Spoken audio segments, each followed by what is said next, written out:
Ano-ano ang mga malas na halaman sa harapan ng inyong tahanan na nagdudulot ng mga pigati, problema, pagdurusa, panayluhat, problema ang dulot po nito mga bossing ko ng mga halaman na ito. Kaya ganun din po ang karamdaman. Kaya kapag meron kang ganito, putulin nyo na po yan or ilipat sa gilid or likod ng inyong tahanan. Unang-una, yung mga may dakta. Ano-ano mga halaman na numero 1 na may dakta, matinding dumakta. Ang dakta kasi ay nihalin tulad sa luha, problema, pigati, pagdurusa. Ngayon, unang-una, yan pong papaya. Malas po yan. Katawan po niyan, dahon po niyan, bunga po niyan, matindi ang dakta po niyan. Ganon din po ang mangga. Malas din po yan, matindi ang dakta po niyan. Ganon din po ang langka. Nakoy, malas din po yan. Napakatindi ng dakta niyan at tusok-tusok pa po yan. Malas po yan. At lahat ng mga halaman na may dakta, malas po yan. Yan po ay wag po sa harapan ng bahay. Yan po ay dapat lamang sa gilid ng inyong tahanan or sa likod ng inyong tahanan. Malas din po ang saging sa harapan. Pero sa gilid or likod, pwede po siya. Wag lang sa harapan. Dahil matindi rin po yan kung magdakta. Ganon din po malas ang mga gumagapang. Nihalin tulad ito sa mga problema or mga pagsubok or gagapang ka para lang ikaw ay maging matagumpay or kahit anong gawing kayod ay sa ulat wala. Ano ang mga gumagapang na halaman? Alam niyo na po yan kung ano man po yung mga gumagapang na yan. Basta nakita niyo nagapang, hindi po yan maganda.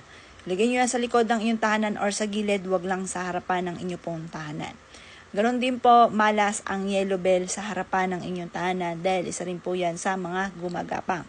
Magandang halaman po yan dahil talagang napakaganda ng bulaklak niyan at naninilaw. Pero yan po ay isa rin sa mga gumagapang. At lahat ng mga nakitaan ko po dito sa lugar po namin na may yellow bell sa harapan, hindi nagiging matagumpay, madami mga pagsubok na pinagdadaanan, hindi na sila ang orihinal na may-ari at napabenta na ang kanilang tahanan. Ngayon pa mga bossing, isa rin sa mga pinakamalas yung may mga money tree sa harapan ng bahay. Ang money tree, mga bossing, yung pine tree, sorry po. Ang pine tree ay parang akala mo'y nakadipa. Pagmasdan nyo po siya, nakadipa. Yan po ay ibig sabihin yan, problema. Pasan krus, yung mga ganyan mga bossing, mga problema. Kaya kung meron kayong pine tree sa harapan ng inyong puntahanan, ilipat nyo po yan sa gilid ng inyong tahanan. Pero yung money trees, napakaswerte po yan. Yung pine tree, malas po yan kasi akala mo yung nakadipa po siya, parang may problema. Yan, parang pasang krus. Ganon din po, napakamalas kapag may mga malalaking puno sa harapan ng bahay ninyo na nakakandungan o nakakanlungan ng harapan ng inyong tahanan para nagdidilim. Malas po yun. Putulin ang malalaking puno na nagdudulot ng parang pagdilim sa harapan ng inyong pong tahanan. Malas din po ang meron kang mismong malunggay sa harapan ng tahanan kasi dumarating ang taglugas sa malunggay. Talagang dumarating yung punto na parang isang stick na lang o panisangan na lamang, yan po ay malas. Sinasabi po nila na parang pag-ubos ng yaman. Kaya kapag meron kang malunggay sa harapan ng inyong tahanan, putulin nyo po yan dahil mabilis naman po yung mabuhay. Magtusok ka sa likod ng inyong tahanan or sa gilid ng inyong tahanan. Wag lang sa harapan ng inyong tahanan. Malas din po kapag merong mga kalamansi or mga kahit namumulaklak po yan, mga bonggambilya, nako, inam po ang pinakatinik po niyan, malas po yun. Yung tinik ay inihalin tulad sa problema, sa pamilya, o basta miyembro ng pamilya, o marami kang mga problemang pagdadaanan, yan tinik.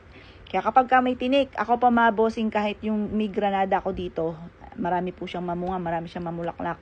Nako, kahit siya maganda ang bunga at maraming bunga, mura lang naman po yan, pinutol ko po mga bossing. At sabi ko, proven.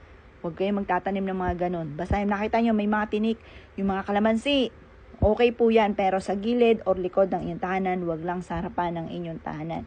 Yan po ang mga pinakamayor na malas na itanim sa harapan ng inyong tahanan. Kaya kapag meron kang ganyan, putol-putulin nyo na. At obserbahan nyo, ang daming blessing na darating.